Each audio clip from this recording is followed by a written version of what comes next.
Hi there, I'm Carla Sosenko. I am so excited to be with In Creative Company today and talking to Jesse James Keitel about Queer as Folk. Jesse, hello, how are you? Hi, I'm doing so great. Thank you so much for having me today. Oh my God, I am so excited to talk to you. Let's just dive right in. Um, what is it like as an actor? Is there an added pressure? So Queer as Folk, this is the newest iteration of Queer as Folk. The original was the British show, then there was an American incarnation. Um, is there an added pressure or added anything as an actor when you're taking on a role in a show that not only has previous iterations, but also has a very loyal fan base? Oh, of course. I mean, it meant so much to so many people. I mean, it gave them a chance to see themselves for the first time. You know, there's people who look back on the original versions and it's one of their fondest memories from growing up or seeing themselves in their adult lives for the first time on TV. So of course, it's definitely an added pressure, but there's also a relief because, you know, we're bringing it to a new generation of people who still may not have seen themselves reflected on TV in the same way. So especially myself as a trans woman, you know, I can look at the originals and I'm a fan. I really do enjoy them, but I don't really see my lived experience reflected. So now I have a really cool opportunity to bring it to a whole new group of people who maybe didn't get to see the originals. Yeah, I think that's such a good point in that even the most inclusive show at a particular point in time, once time passes, then you Yeah. look back and there are blank Well, spots. and it's so funny. We put so much pressure on like queer shows in particular to represent the entirety of the LGBTQ plus community when that's impossible. No one show can ever do that. And what's amazing about like the original shows, they paved the way for so many other shows to be made. So I don't know. Hopefully, us doing this, we get to do it for a long time and can tell some really cool stories. But also, hopefully, this allows more queer creators to have their shows greenlit and get more and more content made. Yeah, it really is. And I will say, I agree with you that not one show can do everything, but I will say that your show does a lot in terms of visibility for people that I don't think I'm exaggerating when I say like have quite literally never been seen before as visibly as they are on Queer as Folk. There's an episode, not to spoil, I'm assuming that our viewers have already binged the series like I did, but the Crip Rave was Incredible. absolutely amazing. Yeah, Ryan O'Connell wrote a beautiful episode of TV. And you know what? You know what I love so much about not just our show, but that episode in particular? We have different queer characters with different types of disabilities, and some of them don't like each other. You know, it's like they're loved, they get their heart broken, they have full, well-rounded sexual experiences. It's it's so cool. You know, it's just like and what I love too, it's like this group of people is such an organically diverse friend group. You know, it reminds me of my real life friend group. It's I think we did something special, and I'm very proud to be part of it. Yeah, I think so too. It's and in classic, I think that this is kind of the one through line of all the Queer as Folks. It is simultaneously incredibly moving and kind of makes me emotional, but is also like raucously funny and cheeky and just you get every emotion. Throw a bunch of gays in a room, you can't help but laugh here and there. You know, I Yeah. mean, I think what I think Stephen Dunn did such a great job in how he crafted the story because yes, it follows in like the wake of a tragedy, but it's not about that. It's about this community of people coming together. And something he said very, very wisely is like, you know, you can't really separate queer joy from queer trauma. They are inextricably linked. And you know, we smile between the tears. And I think I personally, as a viewer and a fan of our show, I I think it's done right. Yeah. I'm glad that you brought up Stephen Dunn actually, because I wanted to talk about about the executive producer a little bit. So part of the process, so as you mentioned, there is a shooting that happens in the very first episode in what was formerly a safe space, Babylon, the place that, you know, most of our main characters are present for the shooting, and it is, I think you described it beautifully. It's kind of like, it's not what the show is about, but it is the underpinning. It is always there. It is always the trauma that has happened to them collectively. And Stephen Dunn said that talking to and bringing on survivors of the Pulse nightclub shooting in Orlando was critical and crucial in terms of crafting this series. And I'm wondering, as an actor, if you were working directly with the consultants that have lived through an actual real life shooting at a queer club, and what that, and if yes, what that experience was like. Yeah, no, I didn't get to work with any of them directly. I know they were very present for the in the writer's room process, and I believe were consulted throughout parts of filming. But I think what Stephen did really well is he did it with care and with love. You know, this wasn't an attempt to exploit a tragedy. It was an attempt to honor people who survived it and people who didn't. You know, I was working in nightlife in New York City during Pulse, and I believe in 2016. And I'll never forget that night, or the following night, me and my friends all went out purposely with intention.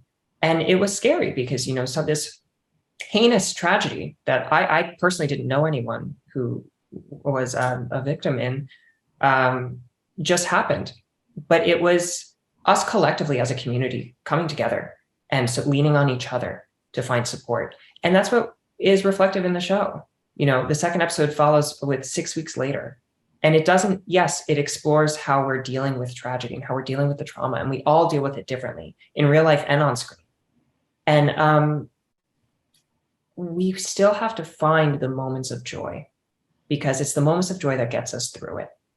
And there's plenty of joy to be had in the show, and there's plenty of joy to be had in life as a queer person, even though the media and legislation is making it increasingly difficult to exist as a queer person in America in 2022. There is so much joy to be celebrated, and the show coming out during Pride, you know, I feel like it's changed what Pride really means to me and to us as a community. I think that lesson about there being joy to be had is relevant to so many communities that are struggling right now. And so to see the queer experience in all its diversity and heterogeneous nature, those moments of joy are absolutely needed right now. Like, absolutely. Like, yeah, I think so too. And, you know, and what's cool is, like, we get to see these people who are beautifully flawed. And like, I don't know a single person who isn't flawed in their own way. And we get to see all these different types of queer people with completely different lived experiences. Yeah. Each work through their own flaws or not work through them. Yeah, we're watching, well, your character in particular, Ruthie, is certainly, I don't know, I feel like I have such an affinity for Ruthie, and I think I let her off the hook a little bit. Like, I don't think she's as flawed as, like, some of the reviews that I'm like, come on, she's they're normal struggles. I love Ruthie because she feels real. She feels like me. I've made every mistake she's made. I feel like I've made. You know, like, who hasn't? And I think especially as queer people, like, I think I've seen a few people be like, she's such a liar. It's like, yeah, why is she lying? Why is she lying? Because she's got these other large secrets she's had in her life. So, and as that's something that I think a lot of queer people can definitely relate to. You know, when you're hiding something like the love for a friend, or, you know, or your fear of being a parent, or your inability to process the trauma from that night, of course you're going to just keep lying, because you don't, it's easier to lie about everything than it is to tell the truth about that one thing. Yeah. Yeah. I love her. And Me those too. people, glass houses, I would say to those people who are upset about Well, it. it's funny. I think a lot of audiences, like, yeah, truly glass houses. I think a lot of people are like wish every queer character was the saintly representation that we're used to seeing. And I'm like, babe, that's not who I want to see. I want to see people. I don't want to see them be messy for the sake of being messy, but I want to see them struggle. I want to see them try. I want to see them fail. Like when we give straight cis characters and straight cis actors so much freedom to fail, and we really, I feel like we're at a turning point of finally allowing queer people to make mistakes on TV. Yeah, and I think connected to that is a point you made earlier, which is, so the character of Julian, who has cerebral palsy, and the character of Marvin, who's in a wheelchair, they don't get along. And Marvin makes that point. He's like, we're supposed to just get along because we're part of a community of disabled people. Yeah, like no. I love that. It's complex, and that's what life is. It's complex. Yeah, it's rich, it's nuanced, there's a complexity to it. I mean, and I'm so excited to hopefully get to explore more of that, because there's so many layers of the onion to peel back. Yeah. One really crucial part of Queer as Folk is the sex and the sex scenes. And I'm wondering, for you as an actor, there's some very, very intimate scenes that I imagine require a lot of vulnerability. And I'm wondering what the experience is like filming those, both emotionally as a person, and then also kind of logistically in terms of intimacy coordinators and what it's like to film scenes like the scenes that you're filming. Yeah, it was very vulnerable and very emotional, both on screen and off. It took, I've always said I would do full frontal nudity for the right role, the right project, the right scene. And then I was presented with that. And I had this golden opportunity to show not just my body, but Ruthie's body in a way that's presented without shame. And the sex scenes are not gratuitous, in my opinion. They inform the story. They inform what she's going through. And what she's going through is something I think a lot of trans women can relate to. It's something that I personally related to. I didn't need to have input on the story because, Jacqueline Moore, our co-showrunner, is a trans woman, and her lived experience in many ways has mimicked part of my own. And, we worked with an intimacy coordinator named Hannah, who not only made me feel protected, but advocated for me occupying space as a trans woman in ways that I am so grateful for. Because my biggest fear with filming the scene at the end of episode 2 was not actually doing it. Being naked in front of your coworkers is obviously a little odd, but like you get over that kind of quickly. It was the repercussions of it.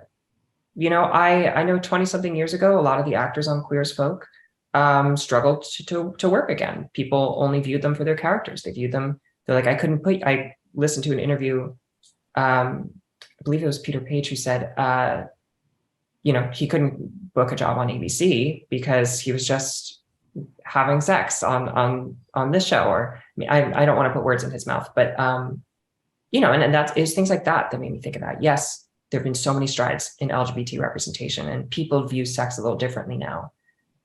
But I'm still a trans woman, and I'm facing a lot of backlash and a lot of prejudice, even though I'm white and skinny and relatively pretty. I'm still a trans woman, and showing my body in a way that is explicitly trans, unapologetically trans, I was expecting to get an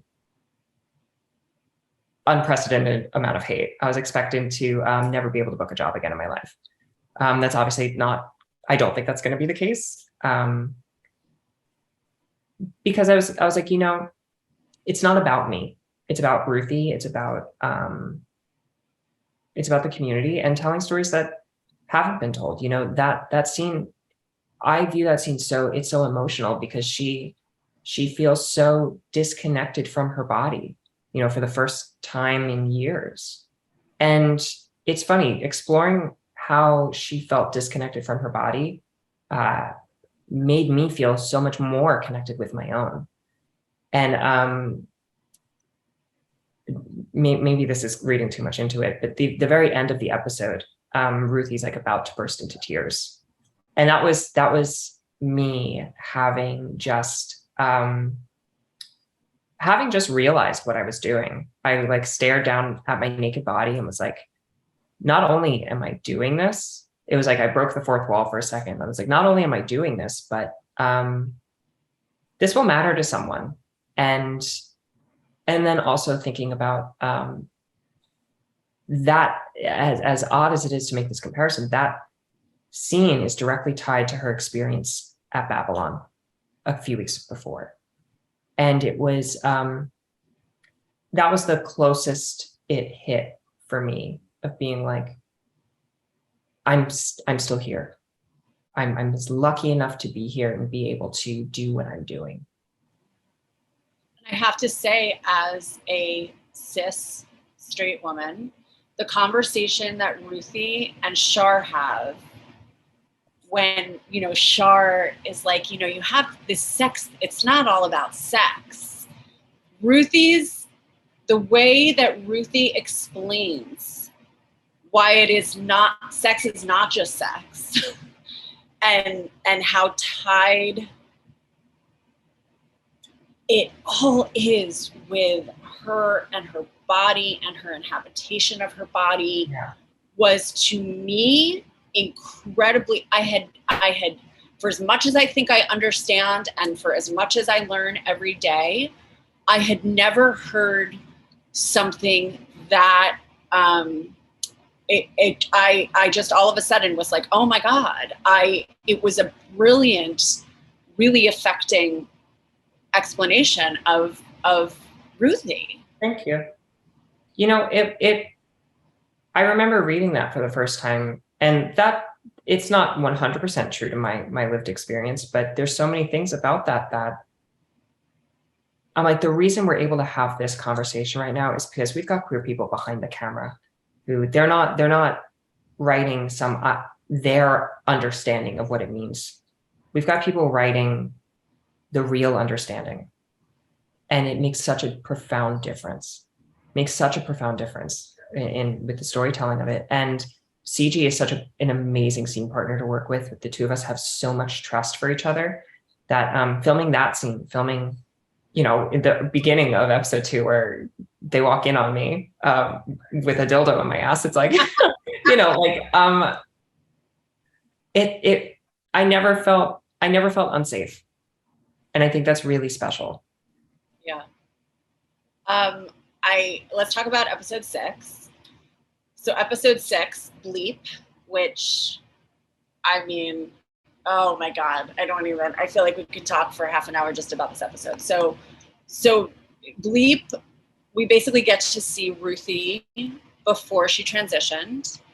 Anytime her dead name is used, it's bleeped out, which I just thought was the most masterful, I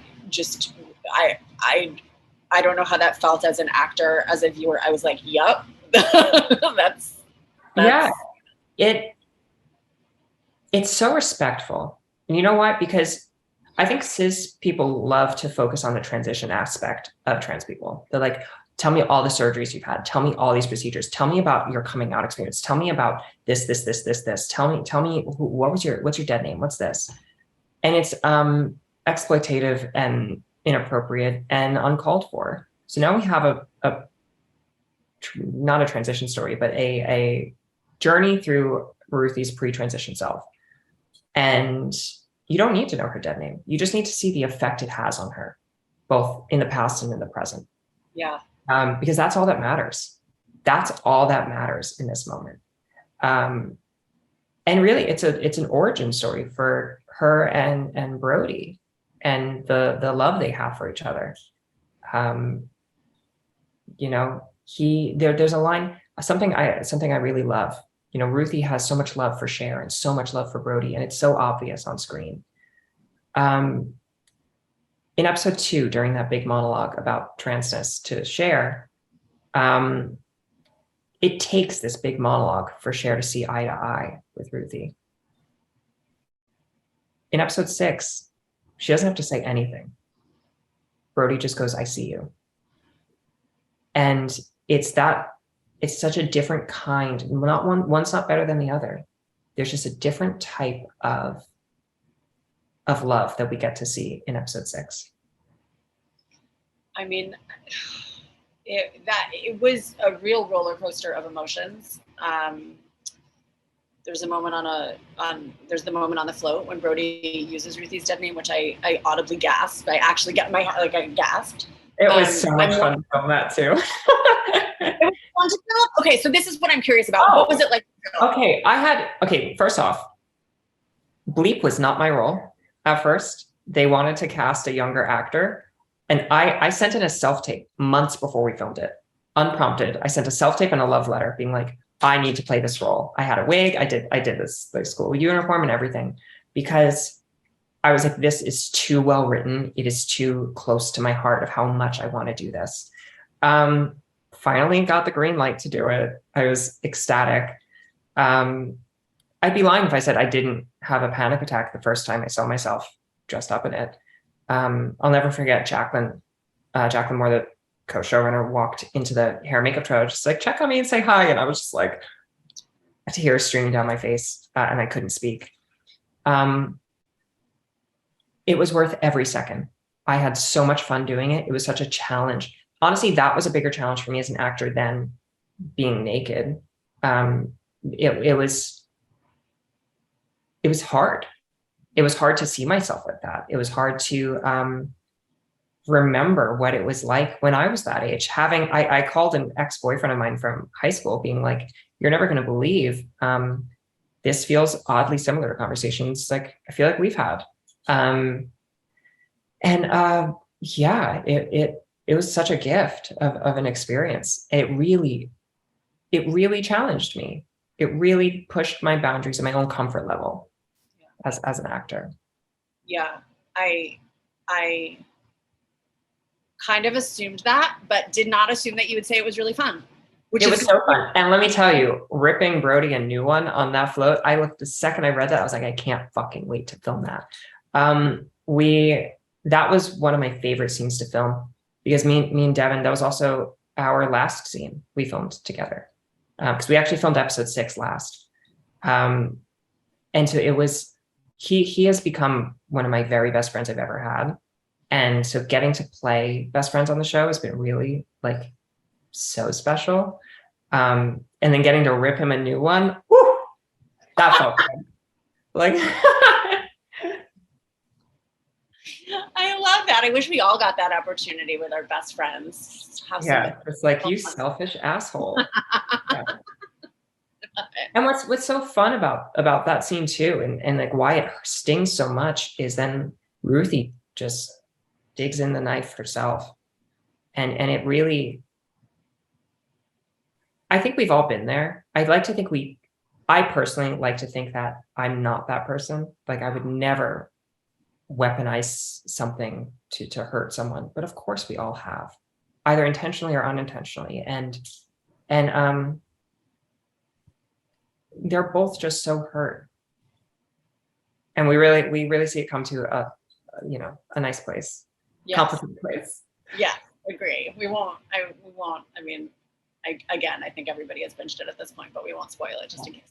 I want to ask you a question that is, it's complicated for me to even wrap my brain around this question, because so when you were in Big Sky, critical acclaim, I mean, just like absolute rave reviews, and that was a real boundary breaking performance, because Big Sky was an ABC show. It was the first time a non-binary character, or one of the first times, was in a primetime drama with a transgender woman playing the character. with Queer as Folk, obviously, you play a trans woman. One of the things I wonder about is people, whether it's fans, whether it's the press, when we are talking to you as an actor, we are inherently, I don't know if more invasive is the correct way to put it, but we end up talking a lot about you as a person and your lived experience in a way that a cis actor might not have to do. It might just be questions about craft, or maybe not, because everything is political, as we know. But I'm wondering if there is that a gift, a privilege, a burden, none of the above, all of the above? What is that like for you? What a great question. I would say all of the above.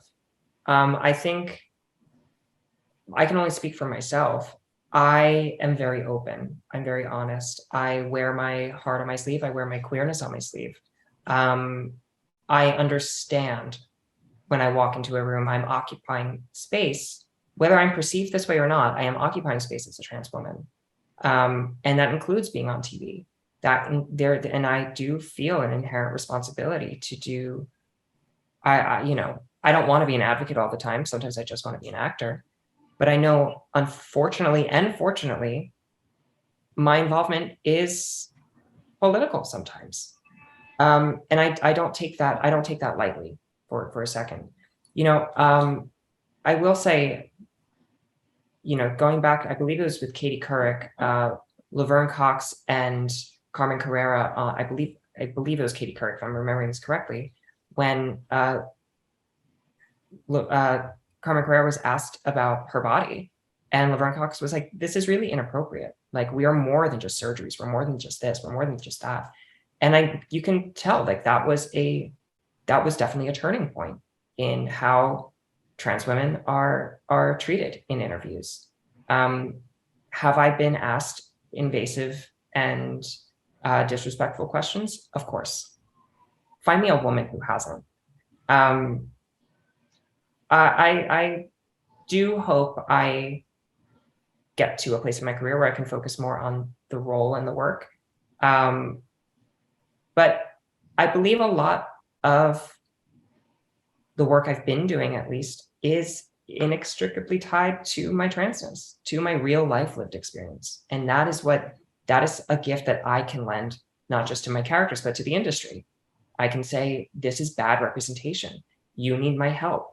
This is good representation. Here's why. So I don't know. I look forward to the day where I can play a character whose role has zero to do with her gender or sexuality.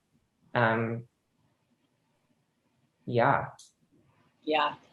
And you make the excellent point. I mean, I have this vivid memory of being in college and watching, it was a comedy and American comedy class, and we watched 9 to 5. And I was like, I don't understand why does this have to be about, why can't this just be a comedy? Why are we talking about it as being a comedy about women? And my professor was like, because they are inextricably linked, you cannot take them apart. And I remember being really angry about that, and then thinking about it more and being like, oh no, wait, why am I angry about that? That's he's right, because the experience of the woman in the workplace is critically different. Well, it's like, when you're looking at this as the default, any deviation from that is something to be talked about. And why is it being talked about? And I hate that, but it's true. I mean, even like my character on Star Trek is trans and non-binary, and I myself am trans, and like, even though it's never directly spoken about, it's part of it. My transness is part of that story, purposefully. Yeah. Even if it's through a metaphor. And the difference between that and Queer as Folk is, it's not a metaphor, it's explicit, it's direct, it's having these deep, important conversations about transness. That sometimes it's the reason why it seems vulnerable is because it is. Jacqueline Morris said sometimes there's certain things on the show that feel like she's sharing her baby photos. And it's like, yeah, totally. Yeah. I never thought I would sit at a premiere next to my family with like a 30-foot version of me with a dildo in her ass talking about why it's difficult to come. But having important conversations. You didn't? You didn't, you didn't think No, that wasn't in my 2022 bingo, but it happened. Oh my God. You are just the dream interviewee because you keep naturally segueing to what my next question is. I want to talk about Star Trek. Can you tell us more about that role and that experience and your character? I want to hear everything. I went to Toronto to film that literally 2 days after season 1 of Big Sky ended. Wow. And it was just a whirlwind. The way I needed that role, truly, it's a dream. I'm such a fan of sci-fi. I'm such a fan of Star Trek. I myself am a sci-fi writer or an aspiring sci-fi writer, and I'm like, I've always said how amazing it would be to be able to do this like high-profile sci-fi project. Never think it would actually be Star Trek, and getting to play this badass, sexy trans villain. Like, sign me the fuck up. But also, pardon my French, I keep swearing. Sign me up. It was such a gift. And working with Sydney Freeland, who's a brilliant director and who also happens to be trans. We were navigating some slippery things, potentially playing a trans character who is a little deceptive. It's like, is that teetering into toxic tropes? This time, I don't think it is because of how it's handled.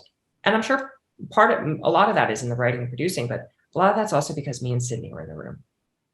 This wasn't some cis man in a wig pretending to be a woman. It was so different. And I love that right now I'm playing two characters who get to be a little bad, especially going from something like Jerry on Big Sky, who, yes, she's not perfect, but she was almost perfect. She didn't really often make mistakes. And I think that's the difference when you're the only queer person really in the room versus I don't know. I don't know if this is a turning point of finally allowing trans women to, I don't know, mess up, make mistakes, a little evil. I wrote, be human. I am excited to see more trans heroes, but in the meantime, live long and prosper, I guess. Oh my God. Okay. I have one last question, but before I get to it, I want to ask you if there's anything that we didn't get a chance to talk about that you would like to. I think we hit a lot of it. One thing I love about Queer as Folk is we get to see Ruthie, a trans woman who is an English lit teacher in Louisiana, who loves her job and is apparently good at her job, even though she makes some bad choices. She's also about to become a parent, and she becomes a parent, and she's not ready for it. And her not being ready for parenthood is what I find really exciting, as a really exciting arc, because I think so often, queer people don't really have the gift usually of accidentally becoming parents. Straight cis people accidentally become parents all the time. And it's often this long, arduous, expensive journey for queer people, specifically for trans people. And getting to explore something as intimate as like why Ruthie needed a sperm donor. Why she's not ready to be a parent, how being a parent is tied directly to her gender dysphoria and her not really fully seeing herself as a mother, and it taking time for her to get there. That's something I'm really proud we got to show, and I hope we get to go further into that, really deep in that. Yeah. All right, my last question for you is if there are other actors out there that want to attain your level of success and just feel inspired by you, what kind of advice would you offer them?